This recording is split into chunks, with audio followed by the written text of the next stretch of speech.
नमस्कार दोस्तों, ABS study hub में आपका फिर से स्वागत है। और पिछली वीडियो से जहां हम लोग खत्म किए थे वहीं से आगे शुरू करेंगे। अगर आप ये समझना चाहते हैं और पिछली वीडियो नहीं देखे हैं तो उसको ध्यान से देखिए, उसको समझिए और उसके बाद यहाँ पर आइए। तो हम लोग शुरू करते हैं। और आप लोग अगर इस चैनल पर नए हैं तो लाइक कर लीजिए और इसको सब्सक्राइब कर लीजिए ताकि आपको हमारी वीडियोज रेगुलर इंटरवल पे मिलती रहे। जैसे ही हम वीडियो पे आए और आपको मिल जाए, और बेल आइकन भी दबाइएगा ताकि आपको नोटिफिकेशन मिले कि हमारी वीडियो अपलोड हो चुकी है। तो चालू करते हैं यहाँ से, जहाँ से हमने पिछले वीडियो में खत्म किया था। पिछले वीडियो में हमने 1857 के स्वतंत्रता संग्राम के बारे में जानकारी दी थी। 1857 का स्वतंत्रता संग्राम पहला स्वतंत्रता संग्राम था एक तरह से, जिसमें कि सारे भारत को एक सूत्र में पिरोने का काम किया। इसके पहले 1857 से पहले हमारा जो देश था वो राजा रजवाड़ों में इस तरह से बटा हुआ था कि लोग एक राष्ट्रीयता को नहीं समझ पाते थे कि राष्ट्र भारत जो है इसको एक रूप में देखे, वो अपने क्षेत्र विशेष में सिमटे हुए थे। 1857 की क्रांति जब विफल हो गई, जब अंग्रेज सरकार इससे पार पाने में सफल रही, तो ऐसे में यहाँ के जो चिंतक थे, यहाँ के जो लोग थे, उन्हें ये जरूरत महसूस हुई कि अब पूरे भारत को एक सूत्र में देखे जाने की आवश्यकता है। तो 1857 की क्रांति के विफल होने से लेकर के 1885 के बीच में सारी उथल-पुथल इसी बात को लेकर है कि कोई एक ऐसी संस्था बनाया जाए जो आम लोगों के बीच में राजनीति को लेकर के एक विचार पैदा करे, एक राष्ट्रव्यापी भावना पैदा कर सके, एक इस तरह से विचारधारा निर्मित करे कि यहाँ के आम लोग जो कि राजतंत्रीय व्यवस्था में सरकार से कटे हुए थे, नीतियों से कटे हुए थे, वो सरकार और नीतियों में इंटरेस्ट लेना चालू करें, उसे समझने की कोशिश करें। तो ऐसे ही प्रयास के बदौलत 1885 में कांग्रेस की स्थापना हुई। कांग्रेस की स्थापना एओ ह्यूम ने की, जो कि एक रिटायर्ड अंग्रेज अधिकारी थे। अब इसको लेकर के चूंकि एओ ह्यूम खुद ही अंग्रेज थे और उन्होंने एक ऐसी संस्था का निर्माण किया जिसने कि भारत की आजादी के स्वतंत्रता संग्राम में आमूलचूल योगदान दिया है। बहुत बड़ा योगदान था कांग्रेस का। और आप जानते भी हैं कि जैसे ही भारत आजाद हुआ उसके बाद कांग्रेस सरकार पार्टी में आई, कांग्रेस सरकार की सत्ता बनी। लेकिन इसकी स्थापना किसने की थी? एओ ह्यूम, जो खुद रिटायर्ड अधिकारी थे। अब इसके बारे में दो तरह के मत प्रचलित हैं। पहला मत जो होता है उसको बोलते हैं सेफ्टी वॉल्व का सिद्धांत। यानी कहने का मतलब कि जब 1857 की क्रांति विफल हो गई तो यहाँ के लोगों के मन में जो उबाल था, जो आक्रोश था, जो निराशा थी, जो कि आक्रोश के रूप में फूटित होने वाली थी, एक बड़ी क्रांति की संभावना बन रही थी। तो ऐसा कहा जाता है कि उन सब चीजों को दबाने के लिए अंग्रेजों ने एक चाल चली कि एक ऐसी संस्था बनाते हैं राजनीतिक, जहां पर लोग आएंगे, अपनी बात कहेंगे, अपनी भड़ास निकाल लेंगे, अपने मन में जो निराशा है, अपने मन का जो क्रोध है, वो यहाँ पर आएंगे और मौखिक तौर पे निकालेंगे। फिर बाद में माने ना माने ये बात की बात है, और इस तरह से उनका आक्रोश भी शांत हो जाएगा और हमारे ऊपर जो क्रांति का संकट मंडरा रहा है वो टल जाएगा। तो एक तो ये हो गया सेफ्टी वॉल्व का सिद्धांत 1885 में। दूसरा सिद्धांत ये कहता है कि नहीं, एओ ह्यूम जो थे वो एक्टिविस्ट थे, यानी कि वो भले ही अंग्रेज थे, बाय द डिफॉल्ट वो अंग्रेज थे, लेकिन उनका जो मन था वो इस तरह से था कि सभी लोग बराबर हैं और सबको हक मिलना चाहिए। तो वो भारतीयों में राजनीति की समझ विकसित करने के लिए और उन्हें एक मौका देने के लिए कांग्रेस की स्थापना की। फिलहाल इन सब मुद्दों से अलग ये बात याद रखने लायक है कि 1885 में कांग्रेस की स्थापना एओ ह्यूम ने की। अब 1885 में कांग्रेस की स्थापना हुई तो इनकी जो कार्य प्रणाली थी वो इस तरह से थी कि ये प्रस्ताव पारित करते थे, प्रस्ताव पारित करने के बाद मुखपत्र निकालते थे और ये सारे प्रस्ताव अंग्रेजों को भेजते थे और कहते थे कि आप इसे स्वीकार कीजिए या आप इस पे कार्य कीजिए। अंग्रेज या तो उसे मानते थे या नहीं मानते थे, लेकिन उन पे दबाव नहीं पड़ता था। इस कार्यशैली को लेकर के 1905 में बंगाल विभाजन के पहले आते आते तक कांग्रेस में दो धड़े साफ दिखने लगे थे। एक था गरम दल और एक हो गया नरम दल। दो धड़े बन गए, एक हो गया गरम दल, एक हो गया नरम दल।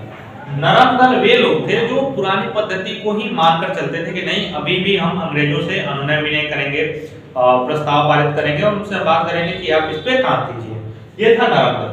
जबकि दूसरा था गरम दल, वो कहता था कि नहीं, अंग्रेज ऐसे सुनने वाले ही नहीं है, आपको उनकी भाषा में जवाब देना पड़ेगा, आपको कुछ क्रांतिकारी करना पड़ेगा, आपको अस्त्र उठाने होंगे, तब जाकर के अंग्रेज इस बात को सुनेंगे, समझेंगे कि नहीं, भारतीयों के भी कुछ हक हैं और यदि वे मान रहे हैं, यदि वे कह रहे हैं तो उन पे विचार किया है। ये दोनों चीजें एक ही साथ कांग्रेस के अंदर चल रही थी, इनके बीच में कोई स्पष्ट रूपरेखा नहीं निर्धारित हो रही थी। ऐसे में लॉर्ड कर्जन द्वारा बंगाल विभाजन की घोषणा कर दी गई। जब बंगाल विभाजन की घोषणा कर दी गई, कब की है ये? 20 जुलाई 1905 को ये घोषणा की गई बंगाल विभाजन की। जैसे ये बंगाल विभाजन की घोषणा कर दी गई, ऐसे ही ये गरम दल हावी होने लगा नरम दल पे।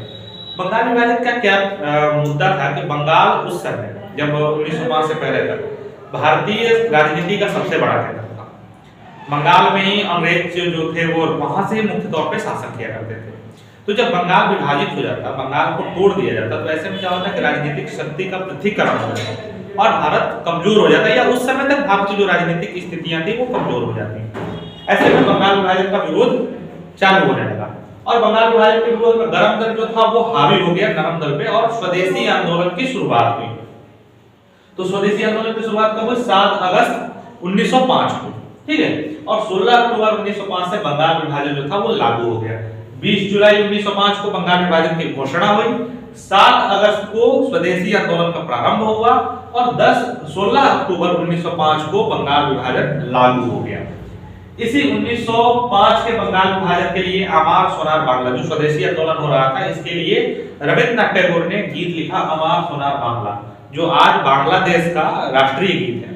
जैसे हम लोगों के यहाँ जनगण मन है, वैसे बांग्लादेश में अमार सोनार बांग्ला है, ठीक। तो रविन्द्रनाथ टैगोर एक ऐसे एकमात्र लेखक हैं जिनके लिखे हुए गीत 2 देशों के राष्ट्रगान हैं, एक भारत के और एक बांग्लादेश के। 1906 में कलकत्ता में स्वराज का सिद्धांत दिया दादा भाई नौरोजी ने। दादा भाई नौरोजी कांग्रेस से जुड़े हुए थे। दादा भाई नौरोजी ने पहली बार धन के निष्कासन का भी सिद्धांत दिया था। ये क्वेश्चन बार-बार आता है, ये क्वेश्चन याद रखने वाला है कि धन के निष्कासन का सिद्धांत किसने दिया था? दादा भाई नौरोजी ने। और इन्हीं दादा भाई नौरोजी ने 1906 में स्वराज की मांग उठाई कलकत्ता अधिवेशन में कांग्रेस ने। उसके बाद 1907 आते आते क्या हुआ कि गरम दल और नरम दल में फूट बढ़ते गए, मतभेद बढ़ते गए। गरम दल चाहता था कि स्वदेशी आंदोलन को बंगाल से बाहर पूरे भारत में फैलाया जाए, जबकि नरम दल चाहता था कि नहीं, अगर ये बंगाल में हो रहा है, बंगाल का विभाजन हो रहा है, तो ये आंदोलन बंगाल तक सीमित रहना चाहिए। ऐसे में बंगाल आंदोलन को लेकर के दोनों दलों में क्या हुआ? मतभेद हो गया और ये सूरत विभाजन के रूप में सामने आया। यानी कि गरम दल और नरम दल 2 अलग-अलग दल बन गए। कांग्रेस में पहली टूट जो थी 1907 में हुई, ये सूरत के अधिवेशन में हुई। इसके और भी सारे कारण थे। इसमें पहला सबसे बड़ा कारण ये था कि 1906 में ही कलकत्ता में रास बिहारी घोष और इनके बाल गंगाधर तिलक को लेकर के मतभेद हुआ कि कौन जो है वो अध्यक्ष बनेंगे, और रास बिहारी घोष जीत गए। यहाँ तो बात जो थी वो टल गई, लेकिन 1907 में फिर ये जब मतभेद हुआ तो वहां पर बात नहीं टली और इसके लिए दोनों में विभाजन हो गया। अच्छा, 1916 में होम रूल लीग आ गया। 1907 में तो ये विभाजन हो गया। उसके बाद आंदोलन चलता रहा, आंदोलन चलते चलते 1916 में होम रूल लीग आया, जो कि स्वदेशी आंदोलन में बहुत बड़ा मोमेंट था।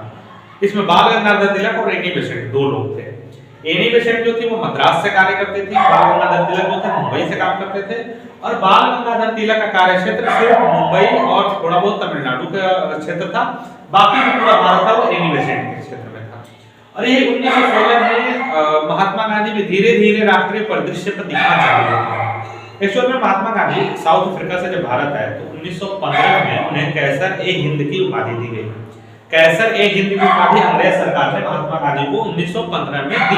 इसका कारण क्या था कि वो प्रथम विश्व युद्ध में शामिल होने के लिए भारतीयों को प्रोत्साहित करते थे कि आप अंग्रेजों की तरफ से प्रथम विश्व युद्ध में लड़िए। और उनका कहना यह था कि जब भारत प्रथम विश्व युद्ध में अपनी पार्टिसिपेट करेगा, अंग्रेज यदि जीतते हैं तो वो भारत को छोड़कर चले जाएंगे। लेकिन ऐसा कुछ हुआ नहीं। अंग्रेज प्रथम विश्व युद्ध के विजेता भी रहे और भारत पे ध्यान भी नहीं दिया। तो 1916 में महात्मा गांधी ने साबरमती आश्रम की स्थापना की अहमदाबाद में। साबरमती एक नदी है, अहमदाबाद के नजदीक में साबरमती एक नदी है, वहीं पे उन्होंने साबरमती आश्रम की स्थापना की। वही 1916 में घटनाक्रम तेजी से बदल ही रहे थे तो लखनऊ का अधिवेशन हुआ कांग्रेस का, जो 1907 में ये विभाजन हो गया था, सूरत विभाजन, गरम दल और नरम दल, वो 1916 में आकर के जुड़ गया। कहाँ? लखनऊ के अधिवेशन। लखनऊ के अधिवेशन 1916 में दोनों दल, नरम दल और गरम दल मिल गए। साथ ही साथ मुस्लिम लीग जो थी वो कांग्रेस से आकर मिली। यानी कि मुस्लिम लीग पहले जो अलग पार्टी थी 1916 में कांग्रेस के साथ गई और कांग्रेस जो था वो बड़ा बना। अब यहाँ से आता है, यहाँ तक का जो पोर्शन था वो स्वतंत्रता संग्राम में वो महात्मा गांधी के बिना था। यहाँ तक महात्मा गांधी नहीं थे। इसके बाद परिदृश्य में आते हैं महात्मा गांधी। महात्मा गांधी 1917 में पहली बार चंपारण आंदोलन में जाते हैं। राजकुमार राय नाम के एक किसान थे, वो महात्मा गांधी को बुलाते हैं और चंपारण में एक प्रथा थी जिसको बोलते हैं 3 कठिया प्रथा। 3 कठिया प्रथा का मतलब कि 20 कट्ठा खेत है, यानी कि 1 बीघा खेत है जिसमें 20 कट्ठा बोलते हैं, बिहार में ये माप प्रणाली चलती है। उसमें से 3 कट्ठे पर नील की खेती अनिवार्य थी किसानों के लिए। अब नील की खेती से समस्याएं क्या थी कि नील जो था वो डाई के काम आता था, जो कपड़े पे नील दिया जाता है उसके काम आता था, लेकिन उसकी खेती करने से जमीन ऊसर होती थी। दूसरी चीज कि अब रंगों की खोज हो चुकी थी, साथ ही साथ केमिकल्स आ गए थे मार्केट में जो कि नील का काम करते थे और अच्छे से करते थे, तो इनकी फसल कोई खरीदता नहीं था और नियम हटाए नहीं जा रहे थे। ऐसे में क्या होता था, किसानों को बड़ी परेशानी झेलनी पड़ती। तो राजकुमार राय जो थे वो महात्मा गांधी को लेकर आए और महात्मा गांधी ने 1917 में भारत में पहला जो प्रयोग किया था सत्याग्रह का, वो चंपारण आंदोलन में किया था। 1917 में चंपारण आंदोलन में महात्मा गांधी ने भारत में पहला सत्याग्रह का प्रयोग किया था और वहां वे सफल रहे। अंग्रेजों ने वो पद्धति हटा ली। महात्मा गांधी खुद उस कमेटी के मेंबर बनाए गए, जिस कमेटी ने इसकी जांच की और वो प्रथा खत्म कर दी। उस वक्त 18 में उन्होंने 2 और आंदोलन किए। खेड़ा में सत्याग्रह किया और अहमदाबाद में मिल मजदूरों के साथ उन्होंने आंदोलन किया, जहां पर के भूख हड़ताल भी उन्होंने, और ये दोनों आंदोलन में सफल हुए। यहाँ से महात्मा गांधी धीरे धीरे भारत में छाने लगे थे, क्योंकि वो अंग्रेज के खिलाफ 3 युद्ध जीत चुके थे। ऐसे में 19 मार्च 1919 को एक बड़ा घटनाक्रम होता है जिसमें रॉलेट एक्ट पास किया जाता है। अब रॉलेट एक्ट क्या है? एक्ट मतलब होता है कानून।